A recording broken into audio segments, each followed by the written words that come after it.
चांद पर फिर गूंजी चंद्रयान-3 की दहाड़। इसरो ने शेयर की चंद्रयान द्वारा रिकॉर्ड की गई चांद की पहली वीडियो फुटेज। जिस काम में रॉसकॉस्मोस और नासा के भी छूट गए थे पसीने और फेल हो गया था जापान व यूरोप, उस काम को इसरो ने चुटकियों में कर दिखाया। जी हाँ दोस्तों, फाइनली हमारा चंद्रयान-3 चांद के बेहद नजदीक पहुंच चुका है और उसके ऑर्बिट में चक्कर लगा रहा है। ये इतनी बड़ी कामयाबी है कि इसरो के ग्राउंड स्टेशन में जश्न का माहौल है और पूरा देश इस खबर को सुनकर खुशी से झूम उठा है। अब बारी है तो बस चंद्रयान के चंद्रमा की सतह पर उतरकर इतिहास रचने की, जिसका हम सभी बेसब्री से इंतजार कर रहे हैं।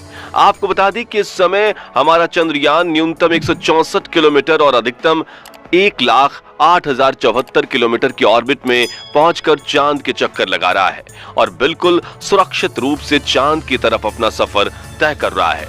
अब हम सब 16 अगस्त की राह देख रहे हैं, जो हमारे लिए बहुत ही स्पेशल होने वाला है और उस दिन भी उद्देश्य उतना ही उत्साहित होगा जितना 15 अगस्त को, क्योंकि इस दिन चंद्रयान अपने मकसद के आखिरी पड़ाव पर पहुंच चुका होगा। दरअसल यही वो दिन होगा जब इसका प्रोपल्शन मॉड्यूल विक्रम लैंडर से अलग हो जाएगा। साथियों, इस प्रोसेस को करने के लिए स्पेसक्राफ्ट के दोनों हिस्सों को जोड़ने वाले जो हुक लगाए गए हैं, उन्हें बड़ी चतुराई से खोला जाएगा, जिसके बाद पिछले हिस्से की रफ्तार धीरे धीरे कम की जाएगी और आगे के हिस्से की रफ्तार स्थिर रखी जाएगी, ताकि आगे वाला हिस्सा अपनी कक्षा में आगे बढ़ जाए और पिछला वाला बिना किसी नुकसान के अलग हो जाए। जिसके बाद चंद्रयान-3 के ये दोनों हिस्से लैंडर और प्रोपल्शन मॉड्यूल चांद की 100x100 किलोमीटर की कक्षा में अलग अलग चक्कर लगाते हुए लैंडर चंद्रमा की सतह पर उतरने के लिए आगे बढ़ेगा। लेकिन दोस्तों, इस बीच इसरो की तरफ से एक ऐसी खबर आ रही है जो सबकी खुशी में 4 चांद लगा देगी। इस खबर को भी हम आप तक पहुंचाएंगे, लेकिन इससे पहले ये जान लेते हैं कि अभी चंद्रयान मिशन में बड़ा बदलाव क्या हुआ है और किस तरह से ये अपने मकसद के और भी करीब पहुंच गया है।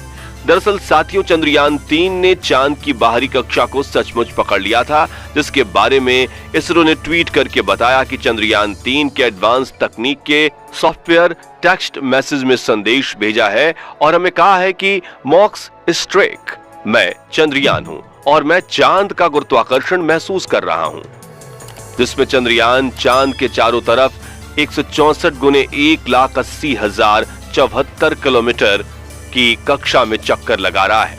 आपको बता दें कि इस काम को सफल बनाने के लिए इसरो ने करीब 30 मिनट तक चंद्रयान के इंजन को चालू रखकर इसकी रफ्तार को काफी कम कर दिया था, जिसके चलते चंद्रयान-3 अब चंद्रमा की ग्रेविटी में फंसकर चांद की परिक्रमा कर रहा है।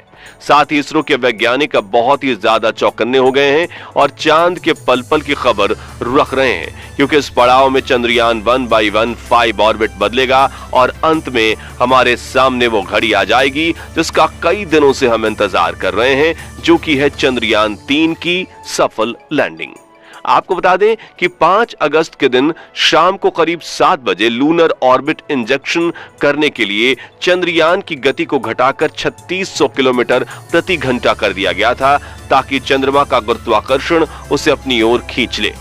अब जैसा कि हम सबको पता है कि पृथ्वी की तुलना में चांद की ग्रेविटी 6 गुना कम है, ऐसे में अगर चंद्रयान-3 की स्पीड बहुत ज्यादा होती तो वो लूनर ग्रेविटी की पकड़ में आए बिना ही आगे निकल जाता और हमारा ये मिशन पूरी तरह से बर्बाद हो सकता था, क्योंकि ऐसा होने पर या तो चंद्रयान-3 हमेशा के लिए अंतरिक्ष में खो जाता, या फिर अगर इसे हमारे वैज्ञानिक ट्रैक भी कर लेते तो इसमें इतना फ्यूल नहीं बचता कि वह दोबारा से इस मिशन को अंजाम दे सके। लेकिन इस परिस्थिति को हैंडल करने के लिए हमारे वैज्ञानिक पहले से ही तैयार थे। उन्होंने चंद्रयान-3 की स्पीड को बहुत धीमा कर दिया, जिसके चलते अब ये चंद्रमा की ग्रेविटी को पकड़कर उसकी कक्षा में चक्कर लगा रहा है। साथ ही चंद्रयान-3 ने चांद की पहली वीडियो रिकॉर्ड करके भेजी है, जिसे आप इस समय अपनी स्क्रीन पर देख सकते हैं। ये वीडियो देखकर वाकई हर एक भारतीय नागरिक का सीना गर्व से चौड़ा हो गया है। दोस्तों, हमारे इसरो के वैज्ञानिकों ने पहले ही हर चीज की गणना कर ली थी और अब उसी के अकॉर्डिंग प्लान को आगे बढ़ाया जा रहा है। आगे के प्लान की अगर बात करें तो वैज्ञानिक अब धीरे धीरे इसके ऑर्बिट को छोटा करते जाएंगे और पहले से निर्धारित जगह यानी चांद की दक्षिणी ध्रुव पर इसकी लैंडिंग कराई जाएगी।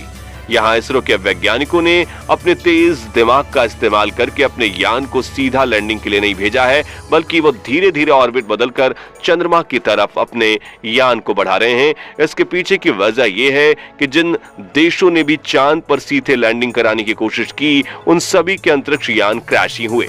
लेकिन इसरो की सूझबूझ से हमारा मिशन सफलता के कदम छूने के लिए तेजी से आगे बढ़ रहा है और उम्मीद है कि इस बार हमारा लैंडर सफलतापूर्वक चांद की सतह पर सॉफ्ट लैंडिंग कर जाएगा।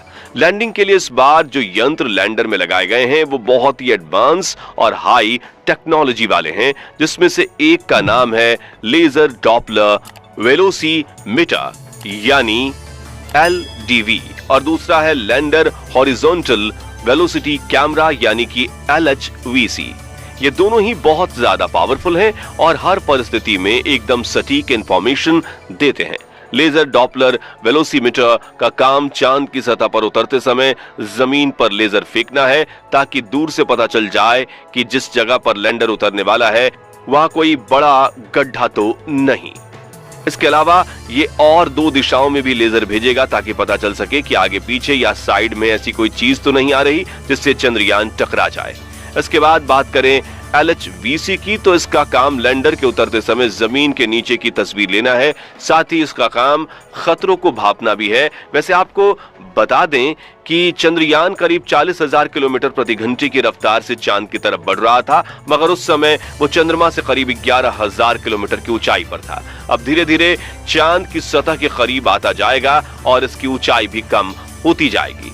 ये चांद की सतह पर लैंड होने से पहले टोटल 5 ऑर्बिट से होकर गुजरेगा। इस प्रक्रिया के दौरान इसकी स्पीड हर थोड़े समय पर कम होती रहेगी और आखिर में इसे 100x100 किलोमीटर वाले ऑर्बिट में डाल दिया जाएगा, जो कि 16 अगस्त को, जैसा कि हमने बताया कि चांद की ग्रेविटी में जाने के बाद तुरंत ही चंद्रयान को 18,000 किलोमीटर की डिस्टेंस वाले ऑर्बिट में डाल दिया गया था।